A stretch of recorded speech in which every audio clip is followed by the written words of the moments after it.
Welcome to this episode of the Peaked Podcasts. Today I'm speaking with a woman called Nora Calder from Northern Ireland about the recent events in Belfast surrounding the cancellation of the Women's Rights Network Northern Ireland event from the Féile and Phobail cultural event in West Belfast. If you have no idea what I'm talking about, then this is the place to be, because we'll go through in detail what happened from beginning to middle to end, leaving out some of the legal shenanigans in the middle that Nora is actually not able to talk about. But the event went ahead on the women's own terms in a hotel in Belfast, which I happened to attend. The important thing that we go over here in this discussion, I think, is the fact that the cultural elites in Northern Ireland maybe have misjudged the prevailing attitude towards this issue, the issue of the erasure of biological sex in law, among the people of Northern Ireland. So we get into that. If you like this podcast episode and you'd like to hear more, and if you want to receive my weekly newsletter, you just have to go to peaked.news and you'll find everything there you need to sign up. Enjoy.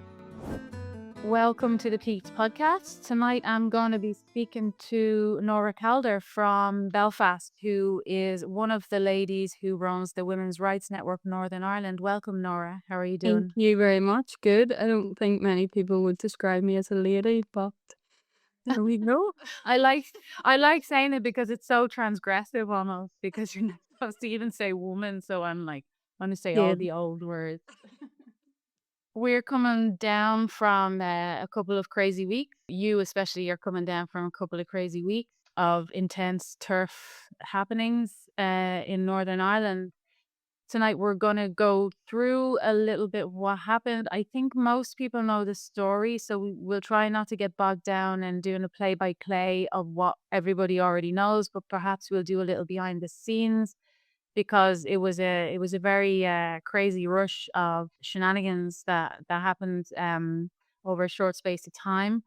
And then we'll talk a little bit about what this event or this series of events has done for the cause in Northern Ireland, as in the women's rights, or reclaiming of women's rights in Northern Ireland, and the particular political situation in that part of the world that has made it so different, let's say, to how these things have déroulé. We don't have a word for that in English, but unfolded, let's say, in other countries. Right. My first encounter with this whole Belfast story was a few weeks ago, when somebody from Women's Rights Northern Ireland reached out to me to figure out if somebody from Europe would be able to get on the panel at some point. And then very quickly after that, sort of the drama unfolded. So it was actually, everything happened over a very short space of time. You're in central command of Women's Rights Northern Ireland. So tell me, from your point of view, when did this entire non-relationship kick off between yourselves and Féile? So back on the 26th of March this year, Féile opened up applications for their panel discussions and debates. And that's where they just open it up, and organizations will apply to go and host a panel discussion or a debate at Féile. One of our members, who's from West Belfast herself, which is where the Féile festival is held, and is really was built around the community in West Belfast. Could you just tell me what the significance of that place, West Belfast, is, for those of us who don't have a clue why we put the West in front of Belfast there, and why it matters? I guess Belfast is just, if you're from Belfast, it is kind of split obviously north, south, east, and west. West Belfast during the Troubles in Northern Ireland would have been a very difficult place for both sides of the community to live. And I think that there was a want during, coming towards the end of the Troubles to maybe bring a bit of hope to West Belfast, to show that, that community could rise up from what had been a really, really terrible time during the Troubles. And the Féile Festival was put together for that reason. And I think it's a celebration of Irish culture. It's a celebration of Irish language, music, and it's kind of built from there. So it's maybe gone from an event that would have been attended at one point maybe just by one section of the community in West Belfast, but now you have people from all over Belfast who will attend Féile, so they have done really well in building an event that I believe does welcome really diverse viewpoints up to a point, clearly, which I think was a point that we found really, really disappointing, that their kind of line in the sand was women, given the views that have been platformed at Féile. The idea behind the festival was, I mean, because it's publicly funded, yeah, it seems largely to Yeah. get money from the public. In its proposal each time it goes for new funding, I guess it has part of its objective is to bring together the different communities. Is that correct? The once warring communities. They successfully do that, especially through music. You know, you'll find people from all over Belfast going to the Féile festival.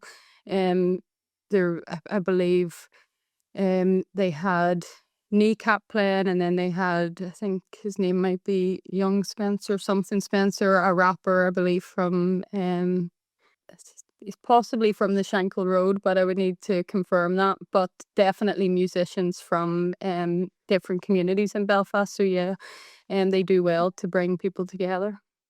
Right, so I guess that's part of their mission or part of their mandate or part of the reason why they get so generously publicly funded, because it's not supposed to be for Republican nationalist side. It's supposed to be for all of Belfast. Yeah. It just so happens it was born out of West Belfast. Okay. And then does it, like, each year on the program, when you look at the makeup of the program, has it always been obvious that, like, you know, other political themes are built into the program, because it's about music and stuff, but there's also lots of content in terms of panels with, like, you know, yeah, politically current themes, or is it how political is it usually? I think it's pretty political. Um, Probably if I were looking at it objectively, I mean, I think it sways towards, it has debates on, you know, Irish unification, and I would say that there are most likely more talks from that persuasion than there might be around whether or not, I think they did actually have a talk about whether or not the union is a good thing, but I don't think that that was a very balanced panel. I don't think that they had any staunch unionists on there, so I think that it could probably be objectively said that the political opinions might sway one way. Right, but in terms of, like, do they have debates on, like, climate change and the economy and on those type of topics, or Yeah, you know, their and then have debates differing points of view? their debates span. I mean, I think they have something like 400. I think they told us they had 400 different discussions going on. So it pretty much covers everything. If I give you an example of one of the panel discussions that they held last year, it might give you an idea on the type and the tone of some of these discussions. So this discussion was on the 6th of August 2025, almost a year to the date that of our planned discussion on the 4th of August. It was entitled "Whose Victory Is It Anyway? Why the UK Supreme Court Ruling is Not a Victory for the Feminist Movement." And then in the text promoting the event, it says this panel will dispute the media portrayal of the UK Supreme Court ruling that for the purpose of the Equality Act 2010, sex refers to biological sex is a victory for the feminist movement, arguing that it is regressive. Speakers include Elaine Crory and Alexa Moore. So Elaine Crory is from Here NI, which is the um, lesbian inverted commas group in Belfast. They are inclusive of men, and therefore I would argue that they're not a lesbian group. And Alexa Moore, who is of the Rainbow Project and a trans identified man. So there, and also at that point they only included two speakers. They didn't say who else was going to be on the panel, so it was hard to judge whether or not there would be balance. But lo and behold, there was absolutely no balance on that panel. It turned out to be Outburst Arts and Alliance for Choice. So it was a panel full of people who believed that the UK Supreme Court ruling was regressive. Did any of you women go to that event? We did. Some of us went to that event. I couldn't go inside because I had my dog with me. But I was outside with my dog waiting on everybody coming out. And one of the women had asked at the end around, basically saying that she does think that this is a win for feminism. And I think the answer was pretty much a shut down, but also we're willing to engage with you. After that, we did try and engage with those organisations, and we're told that our views didn't align with theirs, and therefore they basically had no want to meet with us. Right, that was the organizations who had panelists on. Here and I, yeah. And so, when did people in Northern Ireland become aware of Women's Rights Network? Like, first of all, what year was it set up? And I understand that you've been doing outreach to try and get conversations with various senior political figures and things. But to what extent did people know? Were you a known entity before this? So I think women in Northern Ireland have been speaking out individually about this issue for years. I think I first spoke out of it maybe in 2018 on a BBC Spotlight programme. And women were kind of speaking out from their, before me, but then also after me.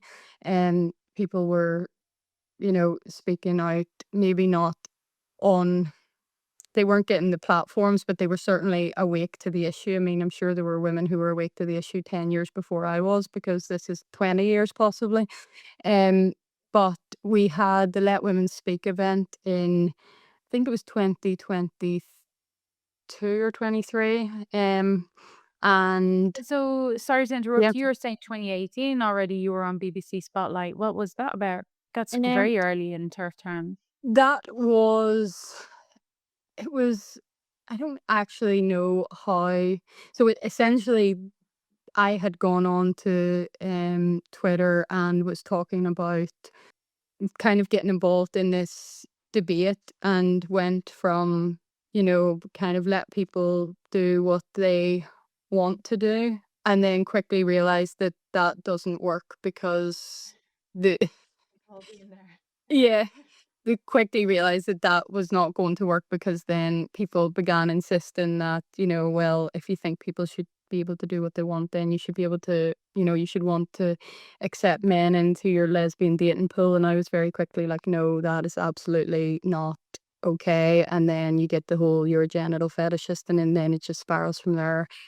And then And that before was you already know it, happening in your entourage in 2018.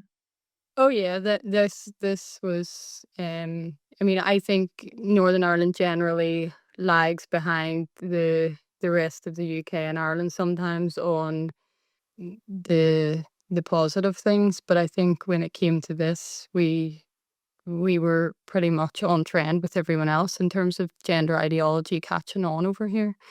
That's Yeah. interesting. I wonder why do you think that is? I think it's an interesting question. I honestly have no idea. I have no idea, but I don't feel like we lagged behind too much in terms of this. I mean, I think when you look at America in comparison to the UK, I think America has gone a lot further, a lot faster, but I think that that probably has a lot to do with the privatization of healthcare, and that has maybe expedited it in America. But I think that certainly behind the scenes in the lesbian gay groups, this caught on pretty quickly. I mean, there used to be like lesbian nights at one of the Belfast nightclubs, and then at some point it quickly and quietly changed to kind of like lesbians and friends, and it was just a way of not having lesbians anymore. Um, Sorry for laughing. I shouldn't laugh, but it reminds me of I saw there's a lesbian group in the south called Dublin Lesbian Line, yeah, and now its tagline is Dublin Lesbian Line, and then not just for lesbians, and then its logo is like it looks like three penises, like, and it's just really funny, because it was just like they have to make it really really clear. Yeah, yeah, yeah. We want men in here too, yeah, you know. Yeah. yeah. So I that's mean, funny. that's So really Northern sad. Ireland.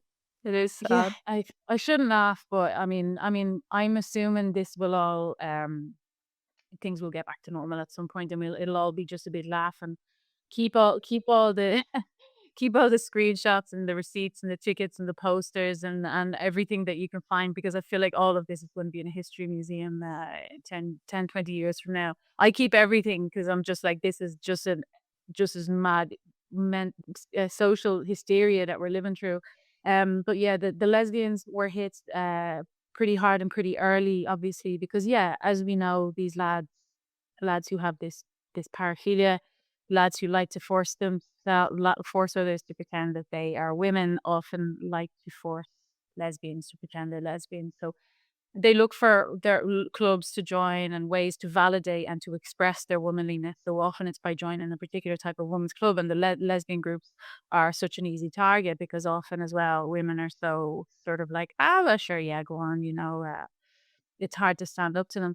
So that's interesting. 2018, you were already battling on this. When did WRN come into play? So to explain his background, WRN is a kind of a franchise sort of system where, I mean, it's women who organize, they can organize themselves into a WRN under the banner of WRN. Is that, how's the understanding of how it works? Yeah, so I believe WRN was set up around 5 years ago. At the time, it was kind of, I think there were also maybe Standing for Women, or the local Let Women Speak groups around the same time. Um, WRN, you have the WRN central team, and then you'll have different groups. I think they're across the UK, but also I think have like groups in Australia and in a few kind of random countries across the globe. Um, you kind of organize locally and have autonomy over what happens locally. Obviously in Northern Ireland it can be quite nuanced here. So you really, you need a local group, and you need local coordinators to engage with politicians and do the groundwork here. And the central team are really there, I guess, as a support mechanism, maybe. And I mean, that has really been a real blessing the last few weeks, just before, when we did meet with Naomi Long. We actually had one of the directors from WRN Central come over, a former police officer, and that was interesting to see that, Naomi being challenged on her policies on paper versus actually speaking to a former police officer who's able to tell her what really happens on the ground in police forces. Okay. Yeah, we'll go back to Naomi Long in a minute. So let's skip over her for a second because I think that's quite important, and we'll get back to her. So at some point, though, somebody in how many of you were there? Like, let's say by the time you decided to set up WRN, how many of you were there in Northern Ireland, and whose video was it, and how did it start? So I was not part of the original formation of WRN. I was part, I think I was around when it was being set up, but maybe I was more involved in helping like plan the Let Women Speak event that happened here. And then I was involved in WRN for a bit.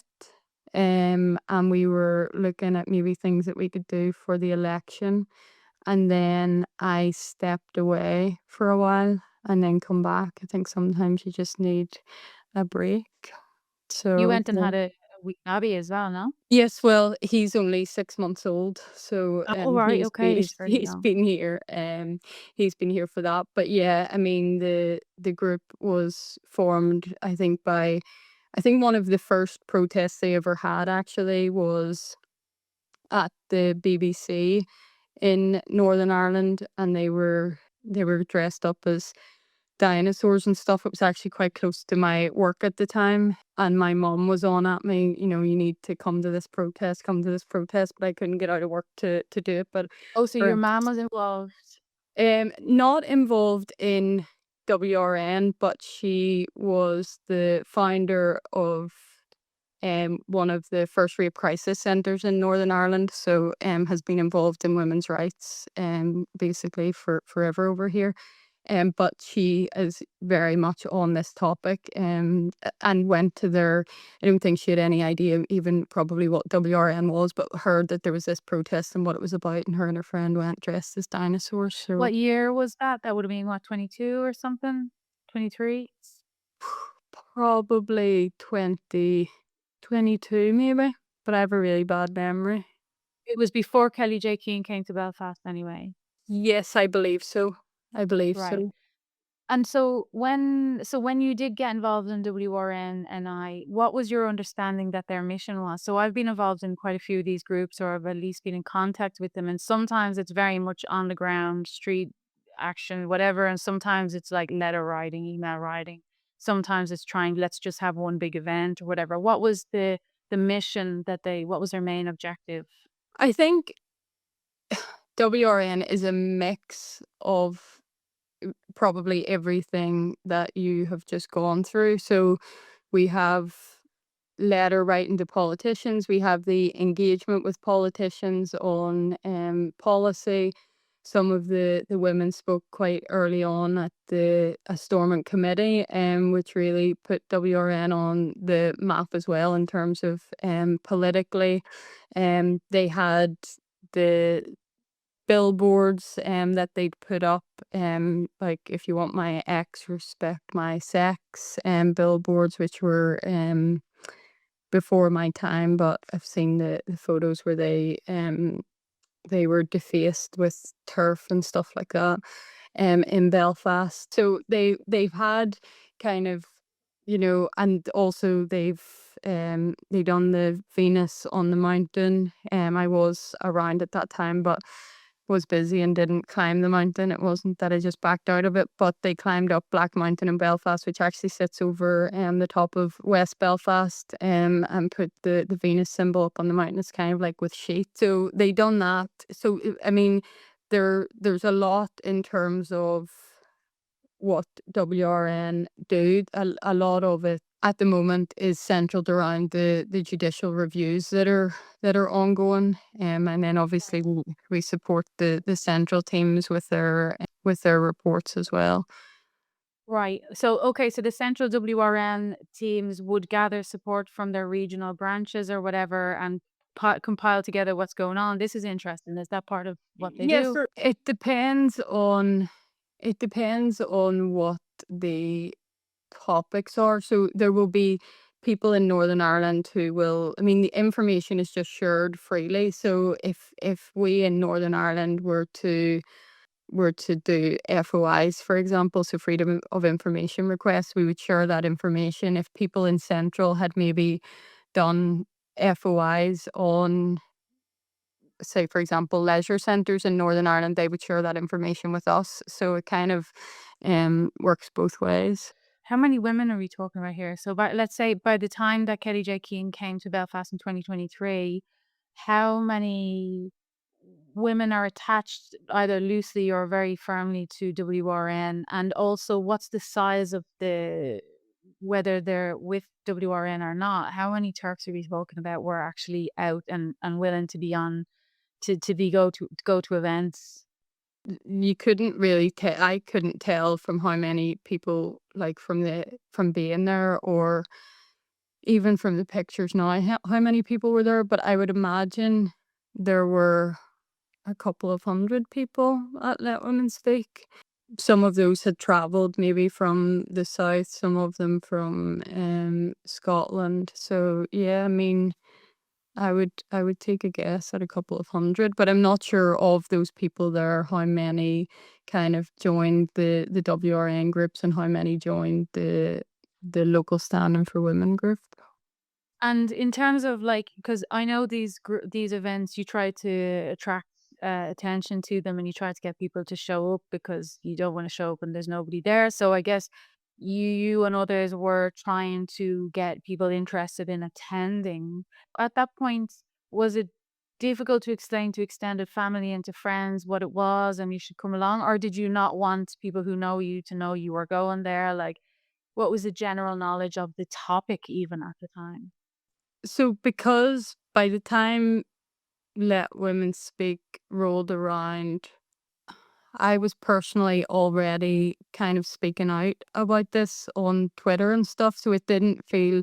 I mean, I have no problem with my family or my extended family telling them, what my opinions on this topic. And for the most part, everybody is in agreement. So it hasn't been that difficult. And even with work at the time, the place that I worked, I did get a comment about my Twitter from one of the managers, but it was more people are talking about your Twitter activity kind of thing, but nothing ever came off it. So I guess for me, it was not a big deal. I know for other women there, it was a big deal. Obviously, Sarah Morrison lost her job after speaking at Let Women Speak.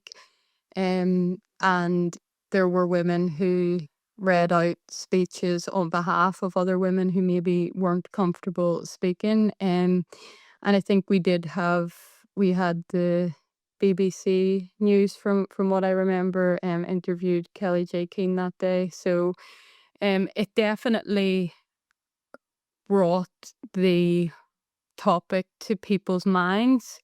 Okay. But it was definitely a different time in terms of the headlines would be very much focused on this is an anti-trans group. The headlines more recently have been using the term women's rights group to describe WRN.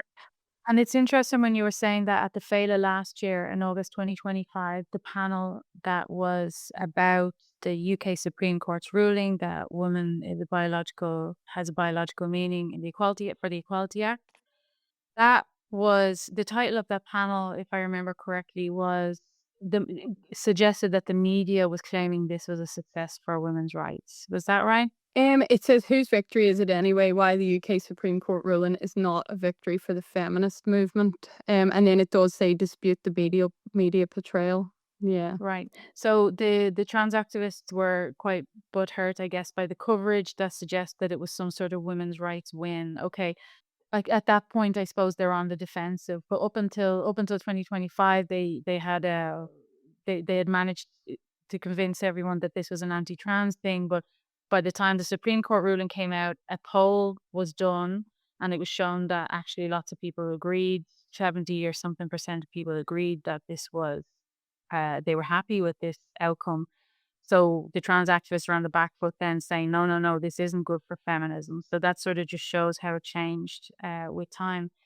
Very good. So let's speed up then to, so I guess in that whole time you're doing like the other turf groups, women's rights groups are doing, which is just writing to representatives, rallying people, trying to raise awareness, all the various things. Like you're not are you the main person behind the WRN, or are there other people No, who no, are definitely dedicating not. more time?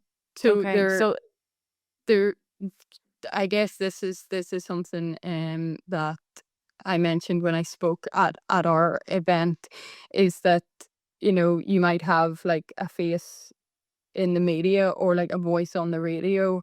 That is definitely not WRN. There are such a huge network of women behind us, the majority of whom still can't speak out, for their jobs, their family. There are women who have maybe posted something recently on social media because of the whole Féile thing, and people have stopped speaking to them. So there are most of the women, we only have very few women who can actually be public on this. And the majority of the work is done by those behind the scenes. It is not done by me. The most of the time, whenever I'm talking, I am speaking the words of all of those women who can't speak out. They're in the groups, or we'll have calls before we do anything to go through, what's important for us to get across. So, and they really are the backbone of WRN, or all of those women. it's the same everywhere. It really is. It's like you've these women. I know, for example, some of the hardest working turfs are women whose kids are going through this, and so they cannot be revealed to be going against their child's betraying their child ultimately, so they have to really, really keep it all under wraps, but they do an enormous amount of work. And then they sort of feel bad about it, because this has been my experience in various countries. They're like, I have to stay quiet. Maybe also there's some journalists and some high profile people also in the background doing a lot of work and feeling quite bad that they can't be out there, and so they will do extra work behind the scenes. So yeah, I guess in Northern Ireland it's pretty similar.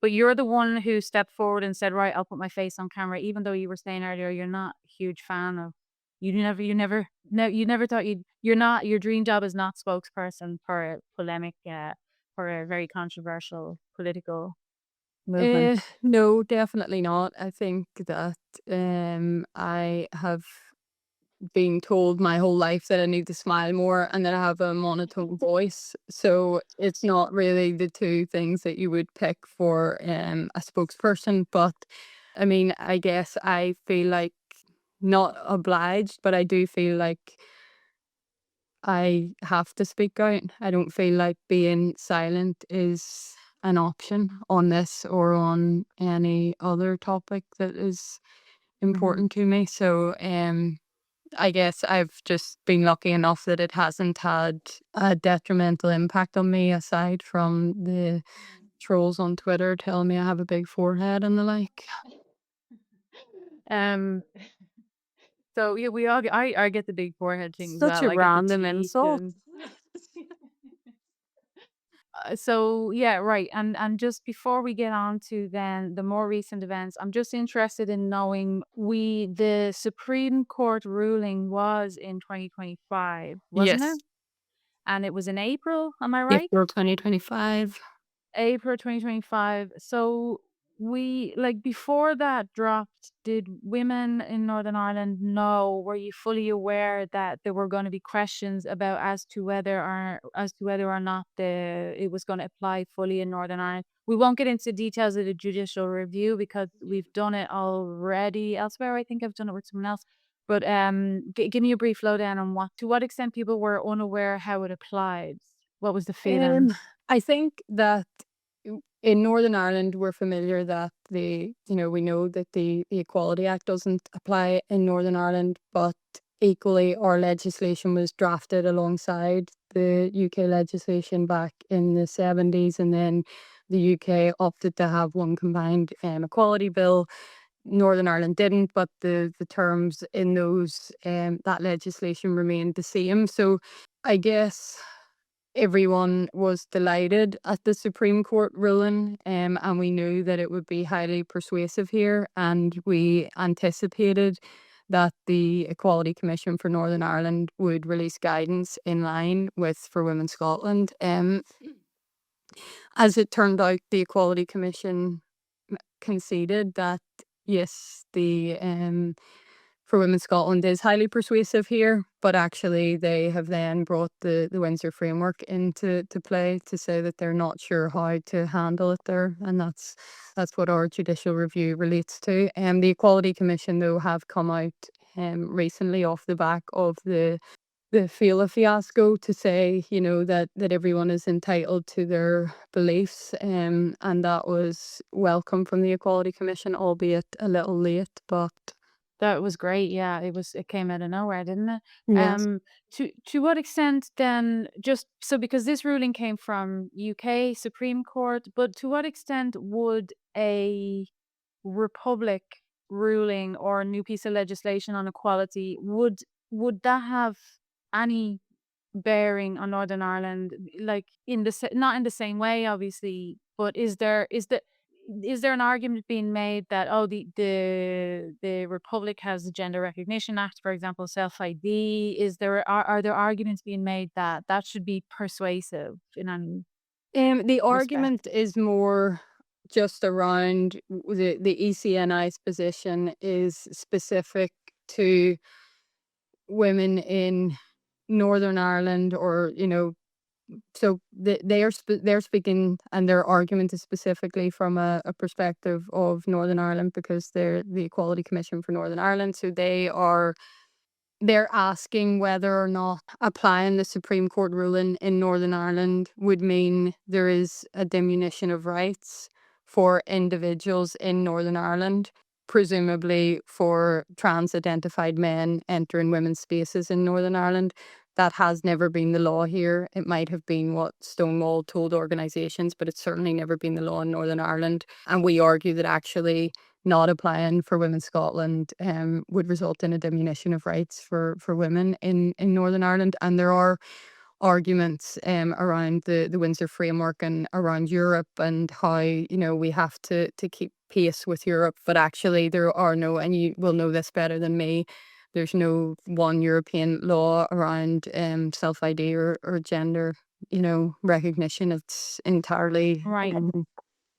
yeah. It's more about there is anti-discrimination in work and services and things. But yeah, so I think from the other side, if I remember correctly, I wrote about it, there's there's an argument being made from that side that we need yeah, the agreement was that we on Northern Ireland would agree to keep pace with EU discrimination laws so that it doesn't fall behind in the case that the UK decides to, go full fash, let's say, for example, I'm just making it up, but then Northern Ireland would always be protected if they kept a pace with EU law. EU law, again, as you said, has none of this. Yeah. EU law has nothing to do with even recognition of documents, gender changes across borders or anything. So yeah, I think that might be moot, but I'm not an expert. Okay, so that's the judicial review. That's completely separate. And then comes along someone from Women's Rights Network says, you know what, shall we apply for a panel slot, because the applications were open. This is last year, also 2025, I guess. No, 2026. Already, This okay. year. Yeah. When Okay, you and say so in March. right, in March. And so she said, listen, let's have a go at this. Did you know that it was going to be risky? Like, what was the atmosphere? Like, what was the vibe around agreeing on making this application? And what I did you think think your prospects were? it was just from memory, I can visualize the message in the group chat, and it was just that Féile are taking applications should we apply. And there wasn't an awful lot of chatter around, like should we or shouldn't we apply. It was just, well, it's open, we'll apply. We know that they had the event last year on the Supreme Court ruling, let's have something like a panel discussion. So we just talked about what we would put on the application in terms of, making sure that we're very clear as to what we wanted to discuss. And I can give some of the information from the application. So we said that we wanted a cross-community, non-partisan panel bringing together voices from Ireland, North and South, and Europe, drawn on experience in advocacy, sport and policy. The discussion will explore women's rights, law and legislative clarity, including sex-based rights, single-sex spaces and fairness in women's sports. Open, respectful debate is welcome. And then we talked about addressing women's rights and sex-based rights across different legal and policy contexts, including fairness and safeguarding women's sports, prisons and service provision. So we were very, very clear in our application. I mean, you couldn't have got any clearer. Yeah, but I suppose that, just devil's advocate, I suppose that if you weren't very deep in the turf stuff and in the issue, you might look at that and just go, yeah, I can see an issue with that, if you didn't realize that there was drama there. So your best guess is that somebody read that and was like, right, let's take on this sort of controversial issue, but it's okay, or they just didn't get it. Well, one of the other things that we included in the application, so they have a section which is like, any additional information that you want to provide. And we said these are the organisations from whom we want to have proposed speakers. And we had listed their we linked the websites for each of the organisations. We had Gales for Fair Play, who are the LGFA women who come together to campaign for women's sex-based rights in Gaelic.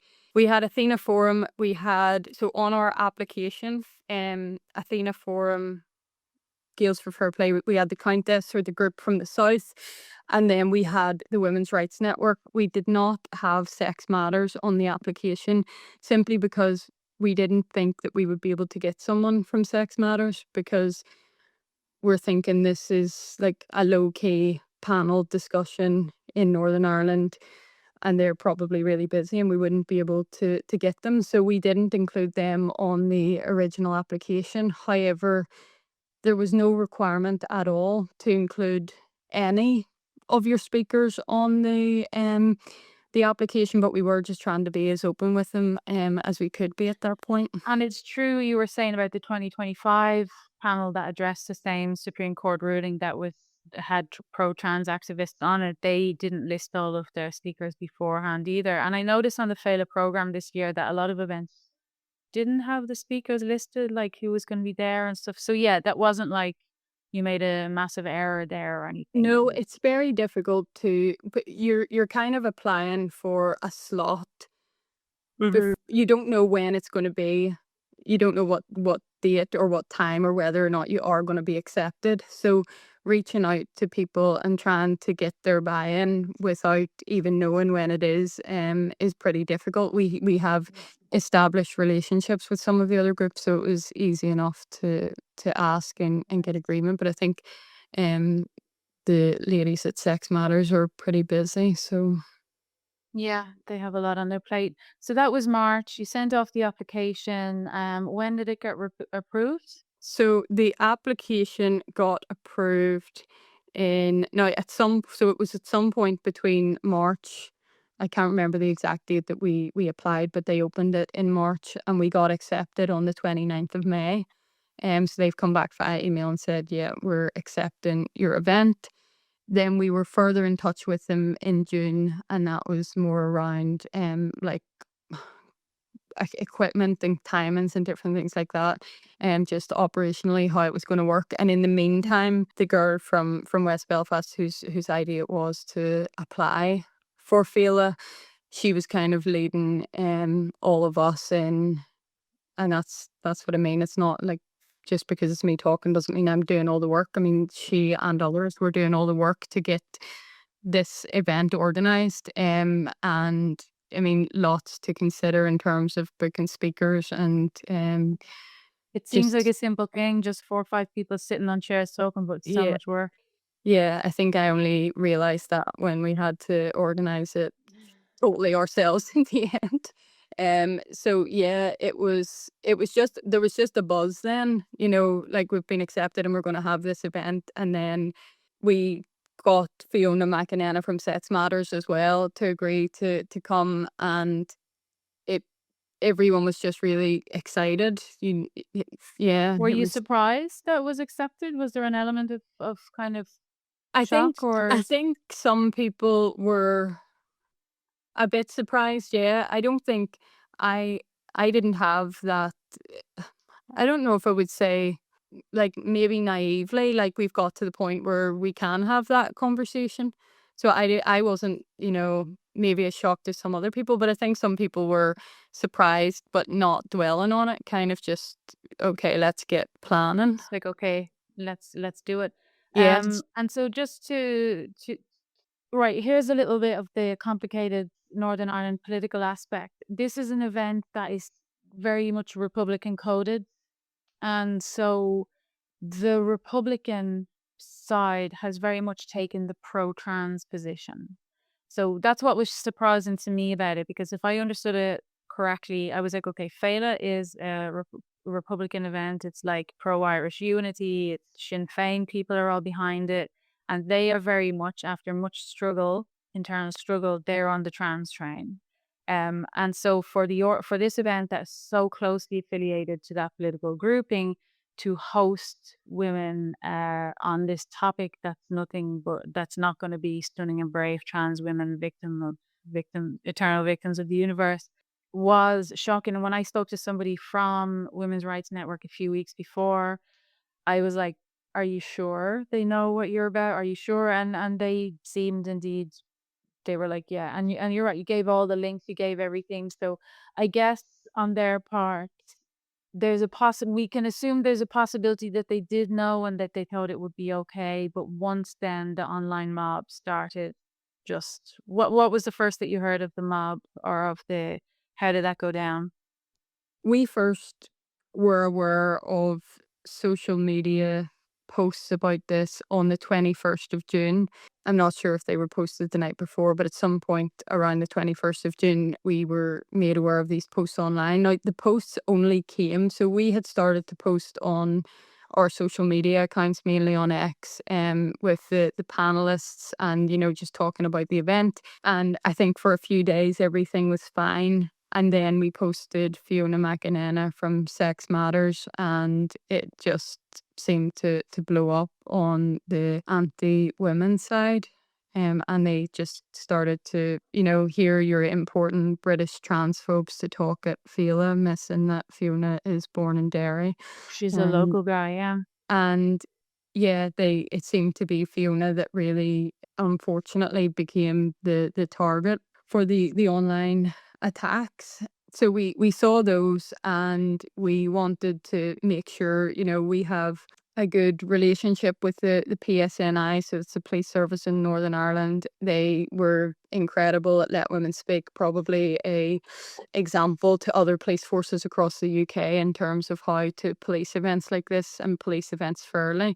So we knew that they would, handle although any protests that were being called for, it was said, these should be peaceful protests at the beginning. That's what they were saying. So we were totally comfortable, that the PSNI would manage anything that needed managed. But we reached out to Féile then to say, we're aware of social media posts, and we were keen to work with you to make sure that our event goes ahead and, that it goes ahead safely. And then that same day, the 21st of June, How did they Féile, respond to that? they didn't respond to our contact on the 21st of June. That would have been, I believe, in the morning time we reached out to them. Later that day, they sent us an email at 2:06 p.m. to say that they had since discovered via social media that the panel involved a person who would likely promote campaigns against the transgender community. So in the email to us, they specified that it was a panel member that was the problem. When they issued their public statement 3 minutes later, which is how the majority of us found out because we're volunteers and we're not checking an inbox constantly, they said that they were unaware from the initial submission that the event would promote campaigns against the transgender community, so they didn't specify the panelists on their public statement, but they did on their private email to us. So was this June, not July? Because I'm getting my dates mixed up. So it was June. Oh, sorry, July, 21st of Yeah. July. Yeah, because it was really last minute, wasn't it? Yes. So you knew you were going on the panel all the way back in March. You did logistics planning through March, April, May, whatever, and then it's just right before the event that someone got wind of it because you started putting out like social media posts saying, "Here's some of the people, here's some of the personalities." I think you have a good guess of who it was on the panel that was the problem. Can we say who we think it was? Yes, so just It- to clarify, so once they accepted us in May, that's when we really started planning, like, we need to put a lot of resource into making sure that we get this event done. So it was all of May, all of June, and then it was the 21st of July they cancelled. The panel member, I mean, when you look at the social media activity, everything kicked off when Fiona and Sex Matters were mentioned, and then also in the follow-ups in the media, it was Fiona that was being scrutinized. And I mean, I can't say for sure who they meant when they said a panel member, but I think that we can 2 and 2 makes 4. So because I suspect, I would imagine that why, if it is Fiona McInerney and Sex Matters who got picked out, it's because in the UK, the big bad turfy groups are Sex Matters, LGB Alliance, maybe Transgender Trend. Who else? There's like a few that are known in the news whose names circulate as being the bad guys. Women's Rights Network's name doesn't get circulated as turfy bigot Nazi groups as much as Sex Matters is, like, I guess the main target. So I suppose all they have to do is go through some of Fiona McInerney's tweets. And the thing about Fiona McInerney and the others in Sex Matters is that they're kind of winning.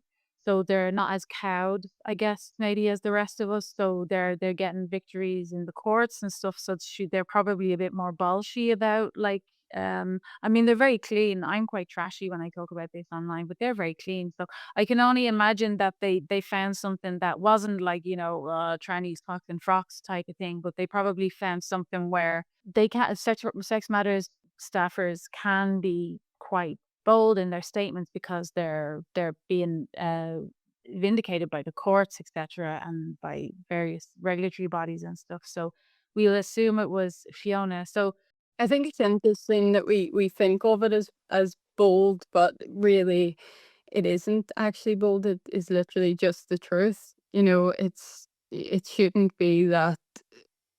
I mean, anything that you hear coming from Sex Matters is literally just a point about why sex matters, and in every case, sex does matter. So it's unfortunate. right. So the 21st then, you heard from their statement that there was an issue, and was there panic behind the scenes then, or what Yeah, I happened? mean, it was just sheer what the flip is going on. It was just like, what is going on? Like, is this really just happened? I think it was just the shock of the statement itself and what it said in the public statement. And I mean, it was genuinely. I think when we saw the abuse coming in online, a couple of people were like, maybe will they cancel us? Will they cancel us? And genuinely, what's coming out here is that I'm clearly naive, because I was like, I don't think they will. Like, I don't think there's any way that they will. We're not at a point where this can't be talked about at all here. Like, I was genuinely shocked to the core that they cancelled us, and the manner in which they cancelled us. And they're posting on social media, and yeah, I was just totally astounded by it. And behind the scenes then, people are trying to deal with work and their families and everything else, and all of a sudden, like, what are we going to do? We now have all of these like flights booked for people. We have this whole event planned. Like, people have spent months working on this, and now we don't have an event anymore. So we And were just.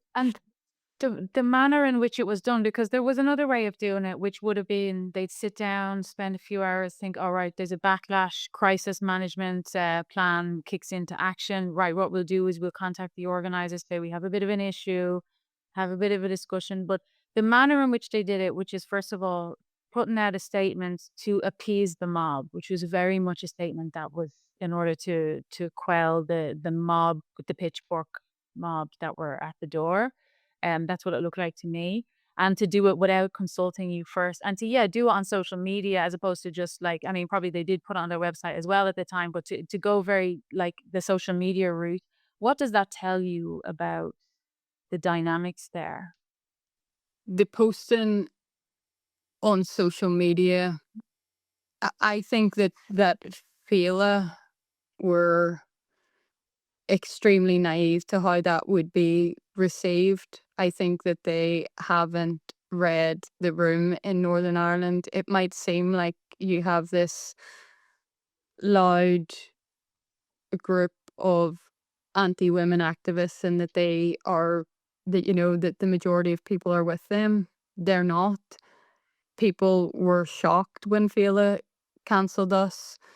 And I think that they woke a lot of people up to the fact that this is the power of this mob, that women wanted to have a lawful discussion, something that, like you said, 72% of the public across Ireland agree with. And they're being shut down because of an online mob. And it was a small group of individuals, the same It group. always is. It was the same group from Let Women Speak, literally the same people, recycling the same tropes, that you're a Nazi, that you're a bigot, like, calling on people to email. I imagine probably setting up 100 email addresses each, and, torturing Féile. And they were commenting, I looked at Féile's Instagram, they were commenting under every post, even when it wasn't related to this event. And I think that they did put the pressure on, and I think that Féile underestimated the response that there would be from people, even in their own community in West Belfast, to them cancelling women. I just find it really. Right, let's move on to that in a minute, the response to their response. But first of all, this is an event that has hosted kind of what some people, I'm being very diplomatic here, would consider unsavory characters in the past, like people were involved in violence during the Troubles. So you would think they would have a good media crisis response team that might have made a better job of it. What do you think is going on there? Like, why did they seem to have, like, and I suppose from their point of view, a deranged organized mob online seems like a much bigger deal than, like, a question from a journalist, or, like, an inquiry, a couple of angry emails from just regular normies or whatever. These social media pylons can seem like the end of the world, I guess. I guess it's probably what it looked like to them. They're no strangers to controversy about the programming on the Féile program, but I suppose what they're not used to is the manner in which it was done, and it can seem like an avalanche or something. Do you think there was something like that going on? Yeah, I imagine that there would that kind of response and the things that were being said would have panicked Féile, like it would panic any organization to be accused of platforming Nazis and platforming bigots. I mean, if you're being accused of that and you're being accused of not wanting certain people to exist, that they wouldn't be the type of people that you would be happy to platform at a festival. But However, sorry, say murderers, and they've yes, been used to platform a murderers in the past. yes, so they have platformed. I know that there have been prominent figures from during the Troubles in Northern Ireland who have featured at Féile, and I believe that that's on from both communities. And again, the drawing of the line at women, and I think we made that really clear to them when we had the meeting with them. These are the people that you have platformed, and your line in the sand was us. How do you explain that then? That they've been piled on in the past, albeit maybe not on Instagram or whatever, which can be a real baptism of fire if you haven't experienced that before. They have had huge pylons and criticisms throughout the years, yet forming people who were involved in the Troubles, but they drew the line at women. Why? What's the difference here, do you think? I think that for me, it comes down to probably attitudes that I thought were left kind of like 5 years ago, where people thought that anybody speaking out against gender ideology was some sort of a crazy homophobe. I think that attachment to lesbian, gays, and bisexuals is what Féile have picked up on. They haven't differentiated that, but I do think that they probably just had a perception of people who have sex realist views, and they were just totally off. It's hard to explain a decision that to me makes absolutely no sense. It just makes Right. no sense. And to what extent do you think the Féile as an organization wants to cultivate an image of being LGBTIQ friendly? Like, is that very important to them? And also and like open and like migrants refugees welcome. Is it real lefty stuff generally? Like, and that would be Um, just too bad for their brand to be seen to be going against the grain on this. Yeah, I mean, I think most organizations have bought into the whole LGBTQIA whatever, and they think that is good for their brand. I think that the tide is turning on that, because actually this movement is probably, I mean, I haven't suffered more homophobic abuse than I have in the last couple of weeks since this happened with Féile, probably than ever in my life. The things that are being said. I have to say the thing. So I was also tweeting about this a lot, and I have to say the people who came after me from Northern Ireland about this, I've never had that before. How that's what you're talking about, isn't it? How Yeah, the yeah. abuse. and I was talking to another Irish South woman about it. She was saying, like, I got called insane things. I got told to kill myself, and I've been covering this in every country in Europe, almost every country, and I always have trans activists come after me, and I've never seen anything as vicious as what happened in Northern Ireland. I think that this is the thing, Féile kind of put that statement out there. There are women who are publicly associated with WRN. There are women who publicly have gender critical views. And in putting that statement out there, they were almost validating the things that were being said that were just totally untrue. So yeah, I mean, it was pretty bad. Like the abuse in terms of like and yeah, I guess bringing it back to the lesbian, gay, bisexual movement, this adding on of the tea. I don't think that organizations are able to navigate how they support one and then support gender critical women. I feel like there's something there that has to be worked through. Organizations have to work through that. They haven't been able Um, to reconcile the two yet, and they'll have to do no, it at some point. But somebody yeah, said to me, she felt that with the amount of abuse that we got, us from the South who aren't used to this, like, I mean, I get abuse from people in the South all the time, but it was not anything like this. This was extremely vicious. And so this yeah, other turf was saying to me, maybe there is a pent up anger in general in Northern Ireland that doesn't exist so much elsewhere, or maybe there's like and she was saying the actual just hatred of women, and we do know that there's very high rates of violence against women in Northern Ireland. Is there anything else? Like, I mean, these are normies. I'm talking about just regular internet users who are of the left, who were telling me, who were coming into my DMs to call me a sick cunt and all this stuff. yeah, Stuff that's just like I yeah. wouldn't I get mean, elsewhere, you know? yeah. I have. I think it's probably a bit of we seen this after Let Women Speak, and therefore maybe we're a bit desensitized to it. I mean, the abuse that Sarah Morrison in particular went through after Let Women Speak was horrendous. It was just like it's not just disagreeing with your views, it's coming after you for everything that you are, for your job, coming after your family. It was horrible. It was so, so, so disproportionate for someone who's just stood up and said that, rape crisis centers should be for women only. So maybe we are slightly desensitized to how bad the abuse can be here. I wouldn't have thought that it would have been worse than maybe the UK or the South. But maybe it is worse here.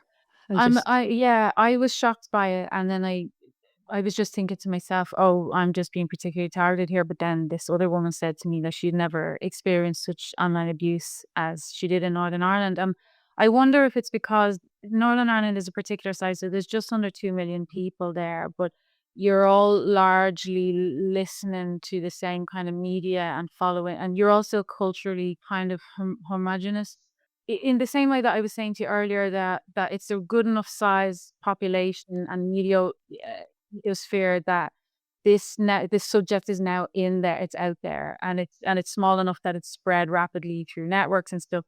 But the same is true for the mob mentality. If you've done something that they don't like, it seemed to quite quickly coalesce into a raging pitchfork mob and come after us. So the size in that sense was a disadvantage in that way. yeah, Um, I can agree with that in terms of it is because it's so small and you have the kind of main radio stations that a lot of people are listening to or seeing clips of on social media. And it is kind of, yeah, things that happen do become that storm in a teacup. And I think that when people think that they're supporting something good, like people I think that there would have been people who possibly read Féile's statement around cancelling us and thought that Féile were doing something right. But I think that the media coverage afterwards was actually probably the first media coverage we've ever got in terms of not being just categorized as anti-trans and actually focusing on women's rights. And I think that minds were changed Yeah. after Féile. So Féile has a lot of goodwill. Like people want, I guess, when they put up a statement saying, and especially the language of that statement that shocked me was about demonizing communities. And it kind of harked back to the bad old days of the Troubles where communities were demonized. And I thought that that was a hardcore thing to do, sort of make this imply this connection. And so people who do like Féile and like what it stands for and like what it's done for the community and stuff are, I suppose, eager to go along with Féile's version of events. Let's speed up a bit then to just talk about. So you reached out to them after this statement and said, "What the hell? Like we would like to have a meeting about this." What happened there that you can tell me about? Yeah, so we asked them for a meeting. They didn't come back to us. I think that was maybe the Tuesday, Wednesday. Then on the Thursday, we'd emailed them and said like we are, I think, I don't know the exact terminology that would have come out of it, but it was essentially saying, we're considering legal action. And I think that was possibly a solicitor's letter that went on the Thursday. So they did come back then and said that they would meet the following week. But that, of course, wouldn't have given us the only thing that we wanted was to try and get the event back on. And we were just taking legal advice to try and get to have the event. So the following week wouldn't have been good for a meeting. So we asked for it then for 9 o'clock on the Friday, and they said they could only do the late afternoon. So we agreed to And meet who were them. you corresponding with at this point? You can't say names, I guess, or you can say it was the Um, head of the festival, or it was one of the. I think we can safely say it was one of the individuals who was pictured outside the court. one of the lads, right? Okay. So these would be long-term co-founders maybe of the festival itself or organizers at least. Definitely involved in the organization and the running of the festival from a senior level. Right. And so they said we can't meet you in the morning, we'll meet you in the afternoon. And then at that point, somewhere in between, J.K. Rowling jumps in and says, if there's legal, because she says on Twitter, after you'd announced it being cancelled, it seemed kind of clear cut that some contract breach shenanigans was maybe going on, and also that there was discrimination maybe going on. So she jumped in and said, I will help cover the cost, email this address or whatever, if you need help.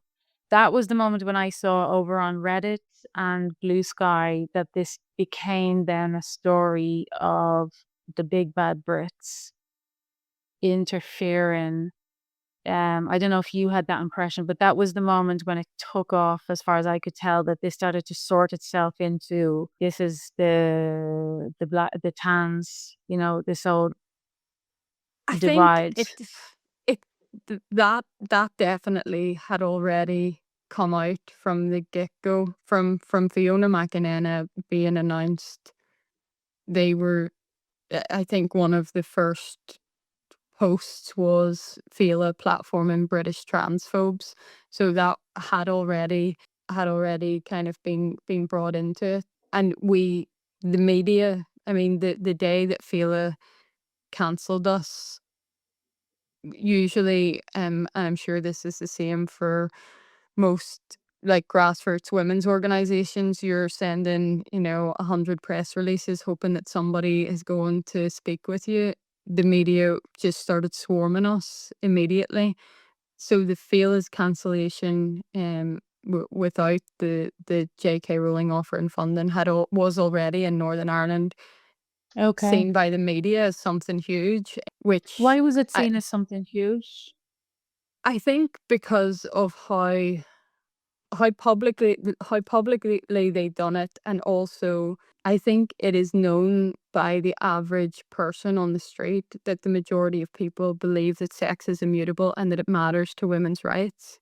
Right. I'll stop you there though, because for years, people on the street have known that, but the media have studiously avoided making Yeah. letting that be known, that everyone knows that everyone knows. But so what do you think, is anything has changed recently in Northern Irish media? Is it just that, oh, here's a big news story because it's local enough and Féile is big enough or whatever? Is that it? Or did something change on the media level? I think on a media level, we've had things like there was the Nolan podcast on Stonewall, Right. which was a really, really good BBC podcast. I think that I think it would always have been very not difficult, because it probably wouldn't have been difficult, but it wouldn't have been the done thing for the media to ever portray, for example, an LGBTQ organization as doing anything wrong when it came to things like the puberty blocker trial in Northern Ireland. Mm. There was a really strong reaction to that. And I Right. think that these kind of small events where people start to realize actually these organizations might not be acting in the best interest of everybody, and maybe they're not. You had a lot of lesbian, gay, bisexual people speaking out against the puberty blocker trial. I mean, they were then told, Local Northern Ireland local, or was a lot of it coming from the UK? oh yeah, in Northern Ireland local. I mean, the Right. Belfast Pride posted were posting about it, and they were just deleting the comments and then disabling the comments because there were that many comments from people from Northern Ireland saying, actually, I'm gay, I'm a lesbian, I don't agree with this. So they then didn't allow people to comment on it. So I think that, It's great, isn't it? in my mind anyway, I think that things like that, but I also think that the work has helped along the way. I mean, just getting in front of people more and meeting with the politicians and building up the relationships with the media that the women It's here have like been a doing. it's like a pressure cooker. They're trying to keep the lid on this, isn't it? And to delete all comment and stop people commenting and just deploy these anti-trans bigot stuff. And then it's just like you see everyone around you totally agrees with us. It's crazy.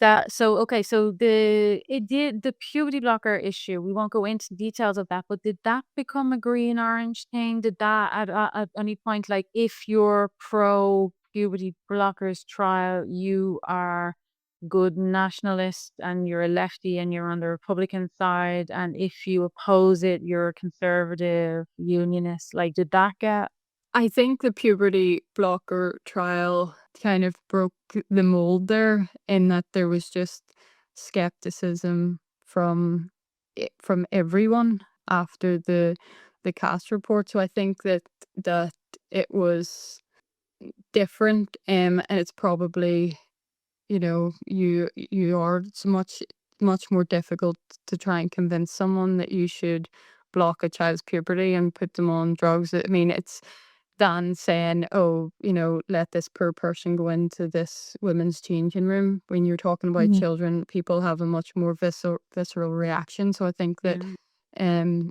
yeah, I think puberty blockers were. I don't know. I mean, that's just my opinion as to maybe it changed the media in some way. Um, but Right. we know the headlines changed. I don't know why we got to the point where there were obviously still some headlines and some things that we were not entirely happy with, but for the most part, even the BBC reports on it felt fair. Like they were just factually portraying what had happened.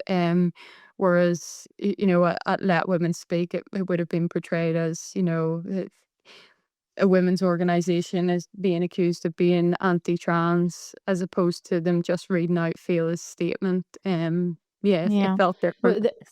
the BBC has had its internal trans capture exposed a little bit in the years since, hasn't it? So that Yeah. helped. We haven't had that in the South. We haven't had any reckoning about how the media has weird ideology throughout their news reporting.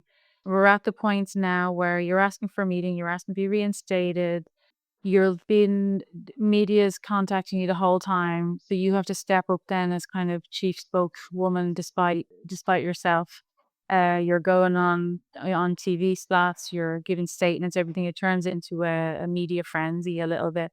That must have been really. I was feeling really bad for you. That period between them saying it's all off on social media and then the High Court. So is it the High Court result where you said, right now we can go ahead and plan a second meeting? What was it like those few days in between? Um, the media thing was just an entire storm. I mean, like, it was crazy, literally taking holidays from work to have to deal with what we were having to deal with. And we have two people who were speaking to the media. You know, the other person had quite challenging, like, family circumstances at the time. There was pressure on.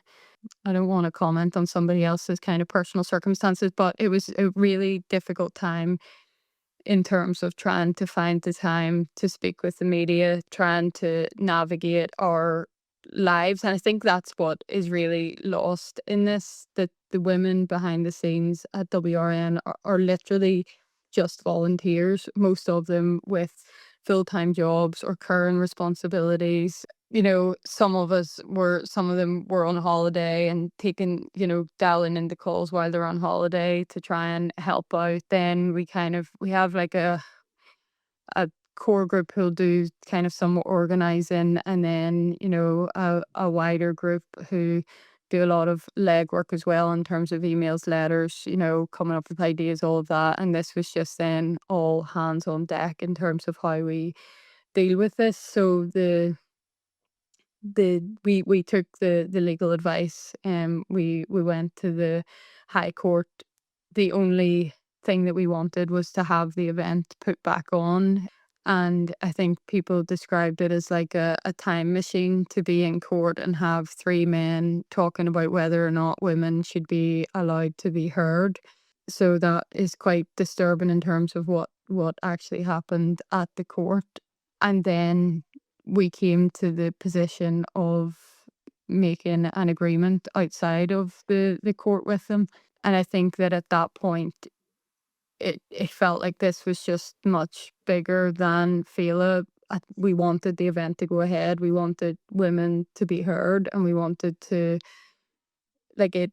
We knew at that point we were going to have a really, really successful event here, and we can have it Okay. elsewhere. So you knew at that point that the supports that you were receiving told you that you'd have the numbers to be able to have an event. Right. I just want to draw attention to something that I was very conscious of during these very intense few days, which was that were you to take Féile, the organization, to court, it was quite possible that the legal fees that they would have had to, but correct me if I'm wrong, it would have cost them a lot to defend a discrimination case or even just a plain old contract case, to the point where it might financially destroy them. That was my understanding. And then the story, because I'm very interested in how the story would evolve on Reddit and Blue Sky and in the press, we might end up with a situation where the headline is women banned from festival have, bankrupted festival, or, you know, snafu over women's rights network is leads to the end of the Féile Festival forever. Like, so that did that become was that a looming headline in your head like it was in mine? Because then you just go, oh, J.K. Rowling comes along, Brits, Sex Matters, even though half of Sex Matters are Irish people, by the way, the Brits come along, poke their oar in, bankrupt the festival because they didn't get their pound. That could have, the narrative could have taken hold. It was taken hold like that on Blue Sky or whatever. Yeah, I mean, there were varying views across, our group as to what was the best action to take in the first place. We were just focused on getting the event back on. Discrimination cases take a very long time, and like you say, they take a lot of money. And the end result would not be that our event would get back on, because our event was due to take place on the 4th of August. And I think it's some people, like, I think it was actually said to me on the radio whenever I said, we don't have the time and resource for all this. And the host came back and said, well, you do because you have J.K. Rowling. And it's like the amount of work that we have to do personally for this judicial review, even though we have a legal team. I mean, it's like people think you just click your fingers and, the work is done. That's not how it works. So it would have taken a lot of resource from WRNNI, and we have. I mean, this judicial review is the future of women's rights in Northern Ireland, possibly for centuries to come. That has to be our focus. So I think there were a lot of considerations in terms of what our next steps were, but ultimately nothing was going to result. It became apparent in our event going ahead unless we just planned that on our own. So we thought that was the best. So you had to prioritize the judicial review, which we briefly touched on earlier, was much more important than spending years getting wrapped up in also another discrimination case. It's just off the table. Right, that sounds fair enough. What about was it very clear that Féile had no plans, no matter what was said or done, that they were planning to reinstate you? Was there? I know you can't say a lot about what happened, but did they seem personally angry at you or angry at Women's Rights Network, or was it more like, look, we just can't? What was their attitude generally? Were they? So in the meeting with them, there was three people from Féile, 3 people from the Women's Rights Network. There were no legal representatives there. It was just us and them. In a hotel in Belfast, they'd ordered tea and biscuits, which was nice. So we went in and sat down, and everything was very pleasant, just exchanging pleasantries. But I guess there was a bit of an elephant in the room as to when are we going to talk about what we're here to talk about. Féile's position, and we haven't really got into this before, is that they said that our panel wasn't balanced, and we did question them on what did they mean by balance for a start. And they said, well, there's an imbalance, but for there to be an imbalance, they have to know what would balance it. But they wouldn't tell us what the lack of balance was, like how we could balance this. So we ended up in this quite a strange discussion with them, where they were telling us that we weren't balanced, but we were asking questions like, do we need a man on the panel? Is it sex? Is it sexual orientation? Is it economic background? Like, what is the imbalance here on this panel? And they just stonewalled. So they were just like, we can't give you ideas. We need you to come up with it. So it was a really, really So at that strange. point, do you think that if you had said, all right, we're going to get a transvestite guy, one of these lads, we're going to put him on, do you think they would have said, I don't all right, know then go if on? I don't know, because I would be speculating, but for me, it was never going to be like, it just was never an option, because it was a discussion about women's sex-based rights, and other organisations in Northern Ireland don't represent women's sex-based rights. But even then, these are organisations who we've tried to engage with, who want nothing to do with us, who join in on all of the hateful attacks that you see. So it was just. And then when we did quiz them on, well, actually, here are panels that you have, that we have a long list of panels that there is no balance on. They then said, well, actually, it's balance across the whole festival.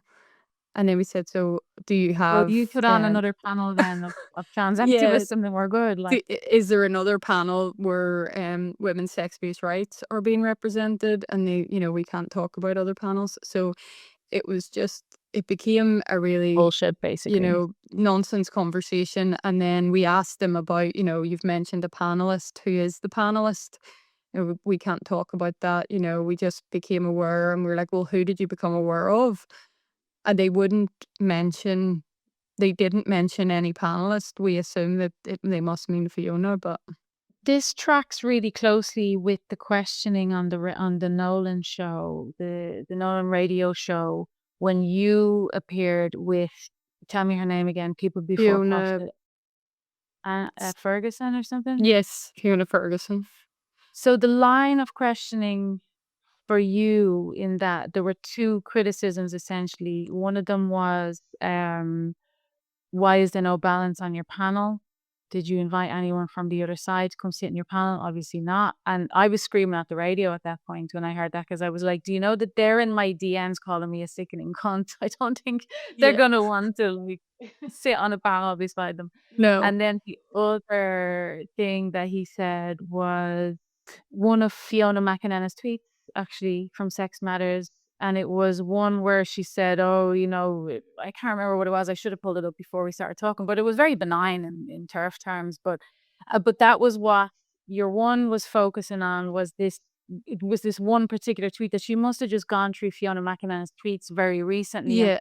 something and said that's the problem. And so when you get to this hotel with your tea and biscuits with the Féile hard lads, they're in their suits, they're like, yeah, this is the problem. There's no balance. It's like, it's your festival. You program the balance. You know what I mean? Yeah. Yeah.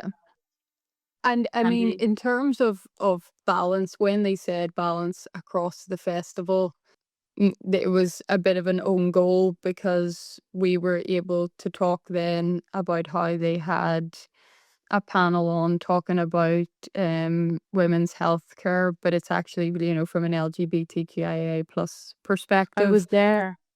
I went to Yeah. it. Yeah.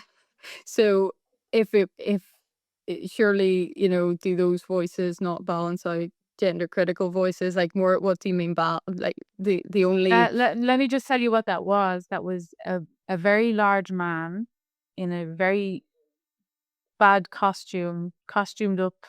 Sorry, she rude about it. In a very badly disguised as a woman, with the new head of the National Women's Council of Ireland and a couple of other queer types talking about.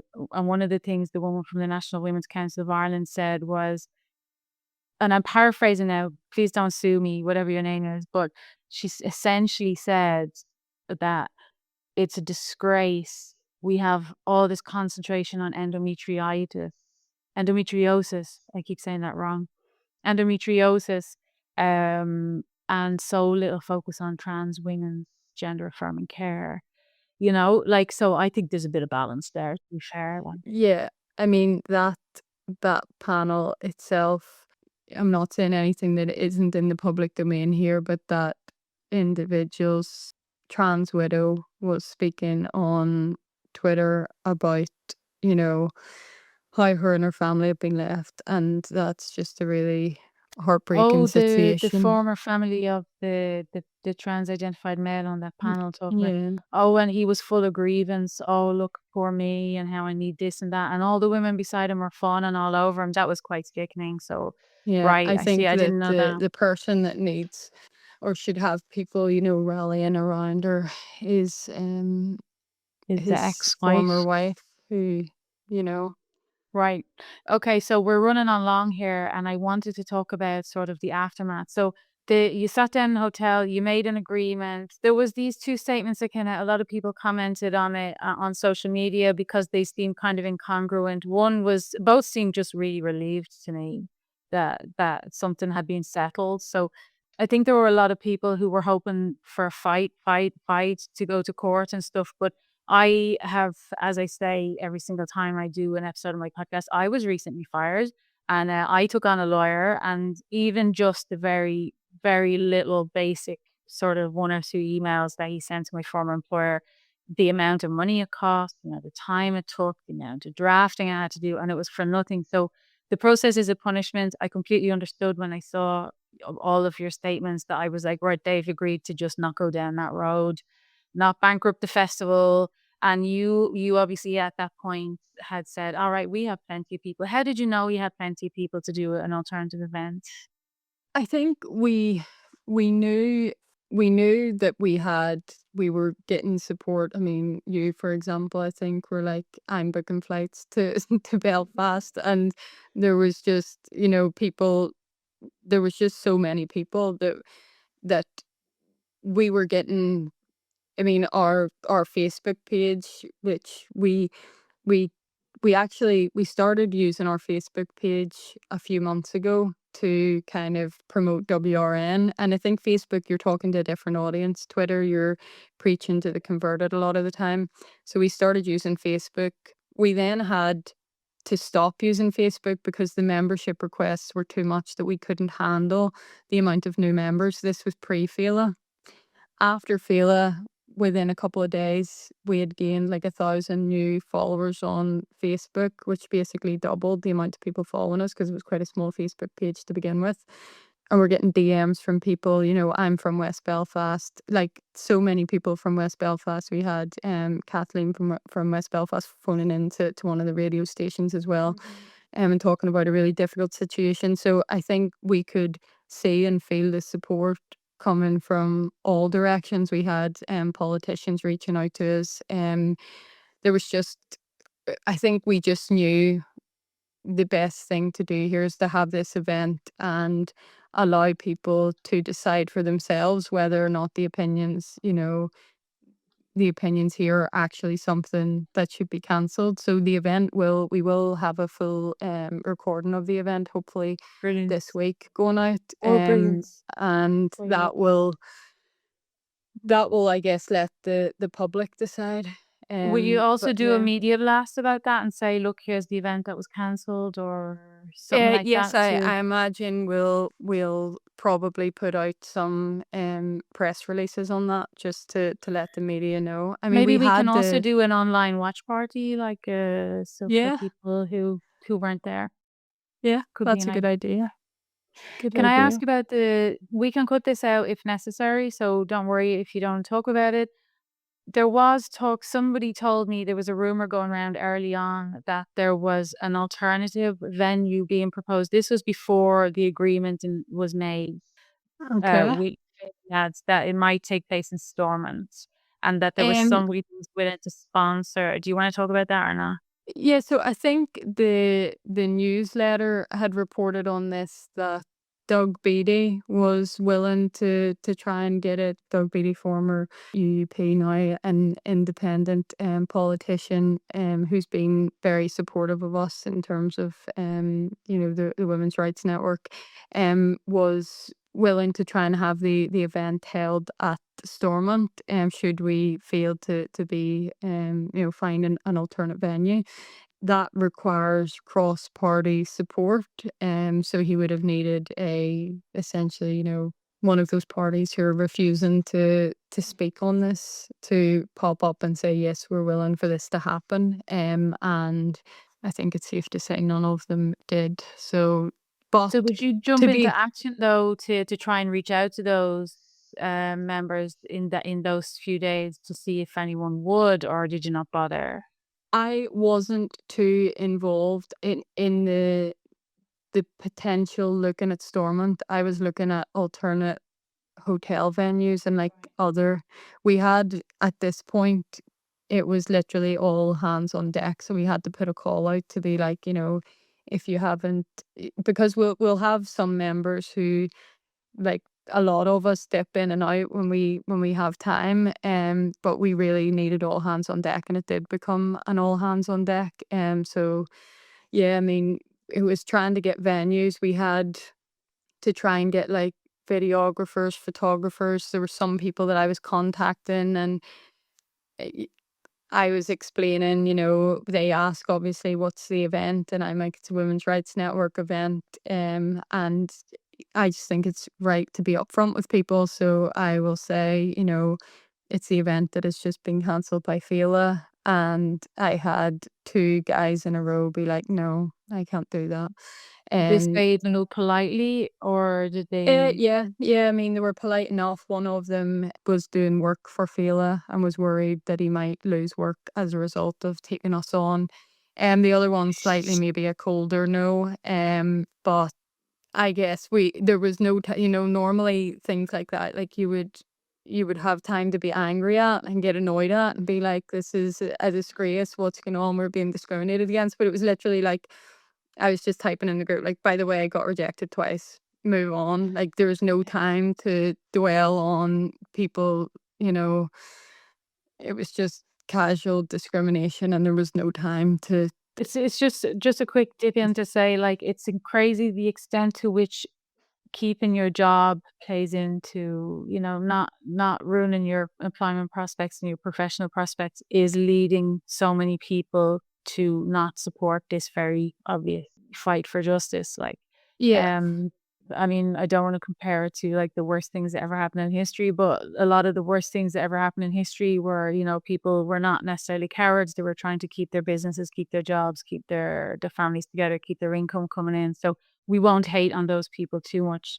No, and I agree. And I think one of the things that I always say, whether it's a politician, a festival, an individual, I think that there has to be a way back for these people. You cannot, someone has an opinion now and they might be misinformed and they might think that they're doing the right thing and they're saying the right thing, and actually this is in the best interests of people, and there has to be room for people to learn and grow. And I think that we have to be open to that. I don't think that anybody should be tarred with this, anti-women brush forever, even if some of their activity now would indicate that they are anti-women, which Yeah. is what I'm just calling these activists now, because I think it's Yeah. exactly what they are. I think that's fair enough.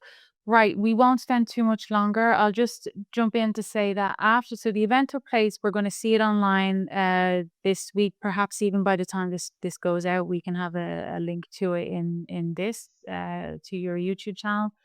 After the event went really, really well. You got a venue. It was very sparkly, shiny, chic, lovely. Loads of people showed up. The atmosphere was really great. The event went off without a hitch. There were no technical problems. Everyone got to say the things that they planned to say. And there was a great atmosphere in the room, I felt.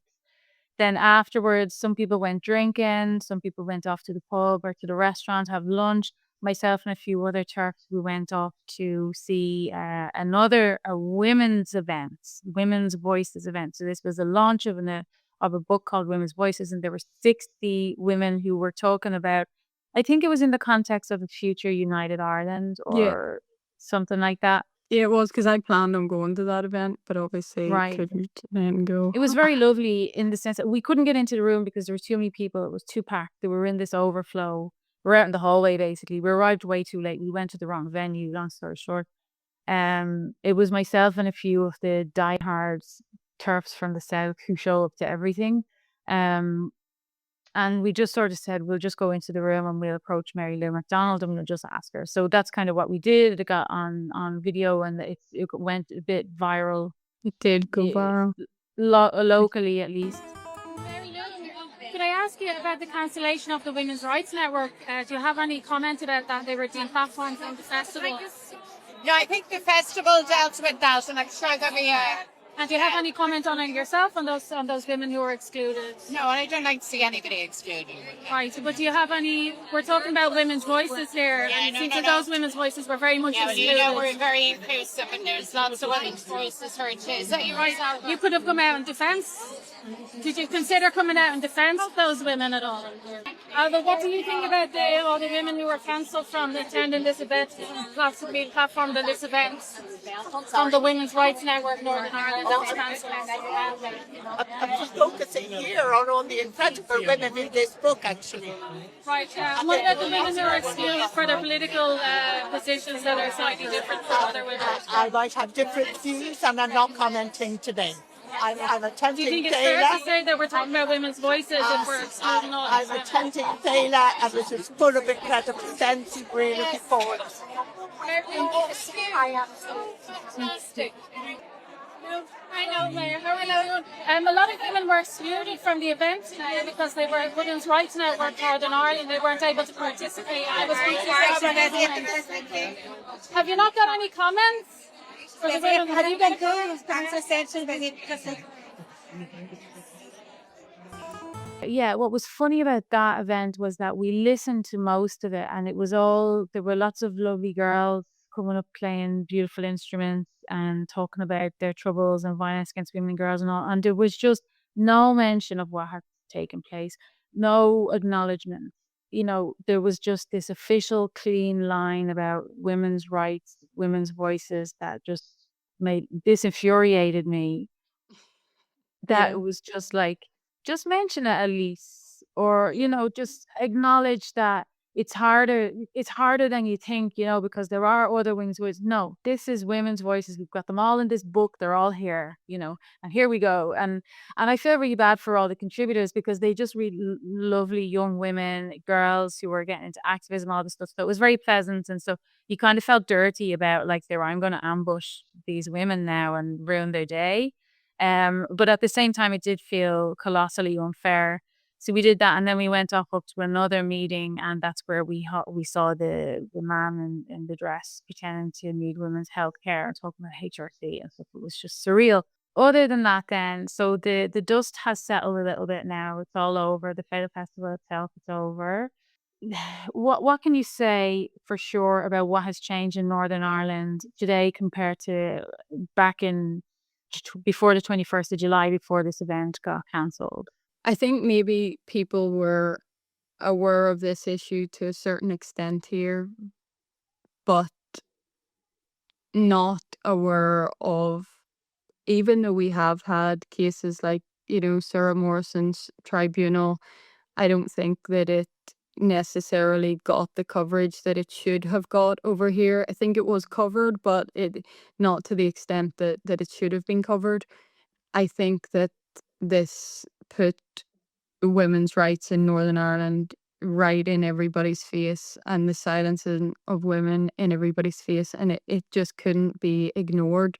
I mean, we had, like, it goes to show that when I was calling around places to try and, get what we needed technically for the event, that people knew right away what the event was. And I should say that actually we did have certain people who weren't able to support with this event in particular, but who were like, I would really like to support you, so can I keep in contact with you on email? So it's important to say that there was also the reverse. There was the support that we've had has been off the charts, in terms of people wanting to sign up for membership. We had places like football clubs emailing us to say you can use our facilities to host your event. So we had other people contacting and saying, here, would you like to use this venue? So there was the response in terms of the public support in Northern Ireland has been incredible, and I think that this has just blown the lid off this quiet silencing of women that's been going on. Sarah Morrison was silenced, she was bullied, she was harassed, she lost her job. The media didn't pick up on it as much as they should have, and it's really unfortunate. And now I think your average woman who wouldn't have thought too much about this, I mean, to me, a lot of the time, gender ideology is something that is pushed by the middle class and felt by the working class, in terms of in prisons and in domestic violence shelters. And they're just, it's just a very middle class problem to have, that you suddenly at 50 think that you were born in the wrong body. So I think that it's really lifted the lid for all women, that this is a problem, and that actually someone is attempting to erase them. And I think it's really sparked an anger in women here. And yeah, I mean, it's just the, like, we can't keep up with the new membership requests right now. And we can't even post too much on Facebook, because every time we post, people want to join, and we need, we have every time that we have a new member, we'll have to go and meet with them face to face, because of obviously the threats that we do get and the hate that there is. We can't have, we don't need to protect the women that are here, and we can't have people who have nefarious intentions joining. So yeah, I think that it has started a conversation that was going on behind the scenes, and it's now made it totally mainstream. And I think that our job now is to really keep that conversation going, and I think we do that Yeah. through our judicial review. Great.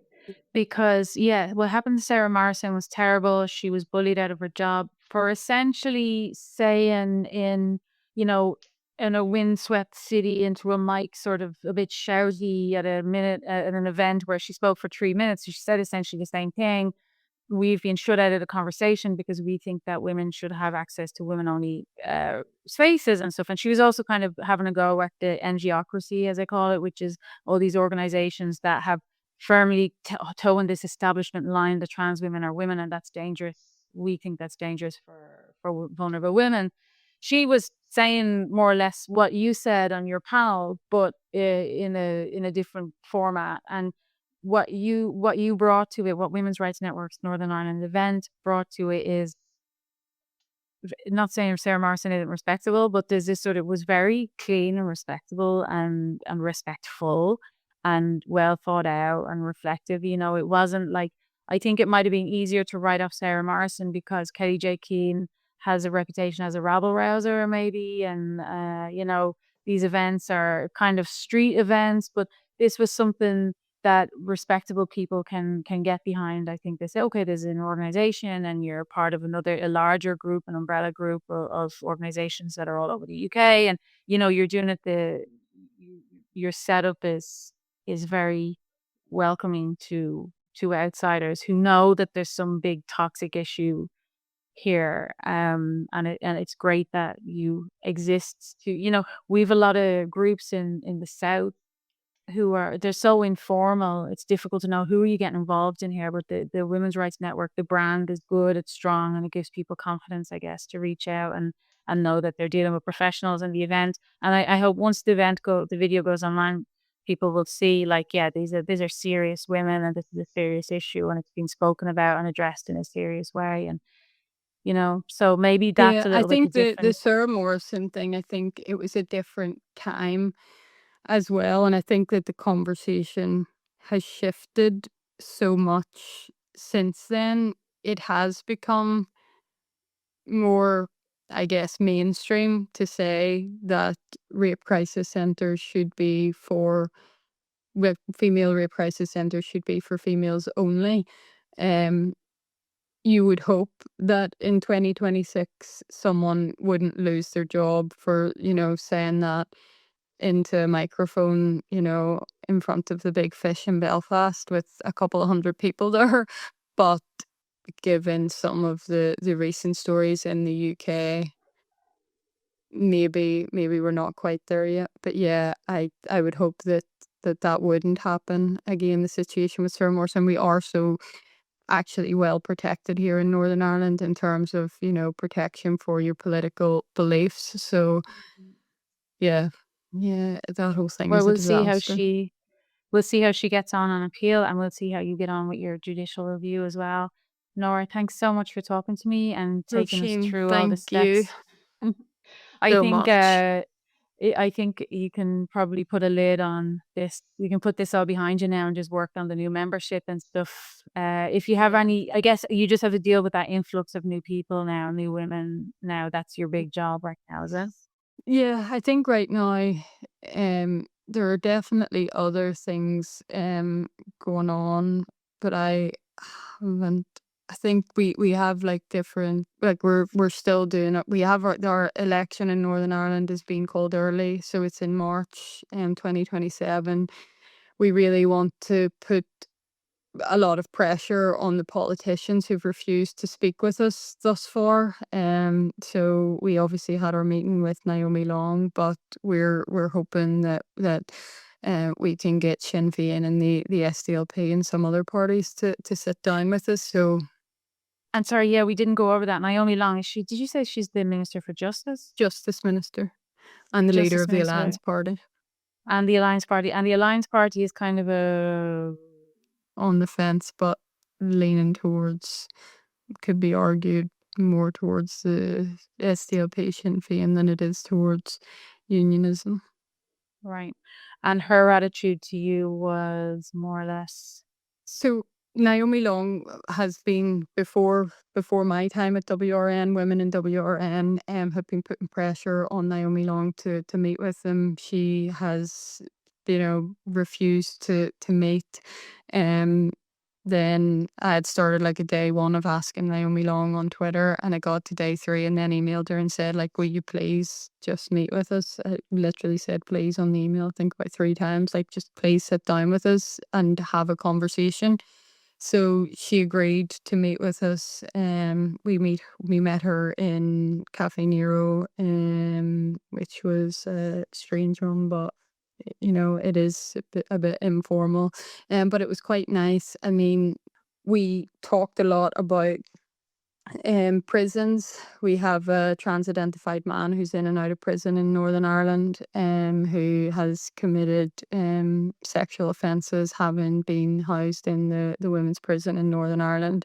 And we talked about that. We talked about the intimate search policy, where female police officers are going to be asked to intimately search men. And we had one of our directors, Kathy, over from Central, former police officer, who was able to tell Naomi how it actually operates on the ground within the police, and how, a policy like that will never work, that it is coercion and a woman cannot consent to that. It's, essentially sexual violence. So there were a lot of discussions around that, and we did talk, I made it clear from a lesbian perspective that there's nowhere in Northern Ireland for lesbians to get support without trans-identified men there, and how difficult that is. And I mean, Naomi has her view. I personally think that there has to be a way back for politicians like Naomi, and she has her view. And I hope that through engagement with us and through speaking with everyday women and her constituents, that she will learn that this isn't a fringe view, and that actually women's sex-based rights are really important, and they're something that she and other politicians are going to have to get on board with. Otherwise, I genuinely think politicians will start losing their seats over this, because it is such a mainstream topic now. So, I mean, we definitely didn't see eye to eye on everything, but I also do respect her for meeting with us, even though it's probably the least you would expect. But it was not an unpleasant meeting. It was actually a friendly meeting. We even shared a few jokes, which was, yeah, I mean, she comes across to me like a nice woman. She has done a lot for violence against women and girls in Northern Ireland, and I think that it can be easy to look past that. And yes, Alliance have held the Justice Minister position for a while, but I think we have to recognise what she has done. And I do think that she wants the best for women and girls in Northern Ireland. Perhaps she just has been engulfed in this and been convinced that this is the right thing to do. You have to wonder, like, they're beholden to two things as far as I can see, or maybe three things. The first is the party line. This is the party line, so we're going with the party line. That's fair enough. That's on a lot of issues. I think people personally don't agree with things, but that's what the party line is. Then there's the online mob, which I think maybe increasingly is becoming clear does not represent the people, because I think in the beginning of social media pylons, let's say a decade ago, you could assume that if you were being piled on 24 hours a day for a week on a topic, that the people were not happy with you. But I think now we can see that a lot of this is, I mean, it does represent a certain amount of people, but it doesn't represent the people who aren't on Twitter, aren't on Instagram, So that they're beholden to these two groups, the social media mob, the party line, but then also, and I wonder to what extent this plays a role in Northern Ireland, international standards and expectations and stuff. I know I've always had a suspicion that in Scotland, because Scotland wanted at some point independence, and if they did, they would have to re-enter all the conventions and the treaties and the unions and the this and the that. And for that, they would have to have certain standards of human rights standards and stuff. So I often wondered, like, also, if there was to be Irish unification one day, if that's a politician's goal, they would have to be aligned with certain Republic of Ireland standards and things. So that could also be like, we have to do what the Republic's doing. I don't know for the Alliance Party if that's something that they do, but even generally, just how to be seen well at the UN, to be seen well at the all the different things, whatever. Anyway, so yeah, they're beholden to forces that we can't really be sure what they are. But yeah, the grip of those of those forces, I think, seems to be loosening now. So Yeah, that I can only be a think good one of thing. the things just with Alliance and Sinn Féin is, I mean, we know from very credible people that within Alliance there are two camps. One of them are, you know, very, very pro gender ideology, and the other camp is a bit more conservative. We also know that Sinn Féin held their gender conference, I think was last year. They're supposed to come out all singing and dancing after it, and lo and behold, they couldn't agree in it, and they didn't come out with anything. And they have since said, some of the representatives via email, that, you know, women's sport should be for biological women. So we know that there are people within these parties who agree with us. And I think that's why it's important that we leave that door open for the engagement with them, because we just need one or two people to break rank and tell the truth. And then I think the floodgates will open, and hopefully that's what we're going to push for. That's again the beauty of the size of Northern Ireland and the scale of things. I also feel that way about the Republic, that it will just take one or two brave people to break the spell. Whereas in the UK, in other countries, it's slightly different. So yeah, but you've done an amazing job in getting it all out there, and yeah, you've really moved things forward. As stressful as it must have been these last few weeks, I think in the long run, it's going to be very much worth it. So thank you so much, Nora, for hope everything so. you've done. I'm pretty Thank sure. you very much, Róisín, and thanks for coming to our event. I think you helped promote it as well, which was fab. Great. So yeah, Glad I could help. Cheers. thank you very much. Ciao for now. That was the Peaked podcast. Thank you for listening. I have a newsletter that comes out once a week called The Weekly Peak. If you would like to receive that into your inbox, please go to my website, peaked.news, and enter your email address, and you will get that every week. If you do that, you will also get all the latest episodes of this podcast. If you would like to support me, you can take out a paid subscription, or you can share my podcast and my newsletter with your friends or people who you think might be interested. Thank you for listening.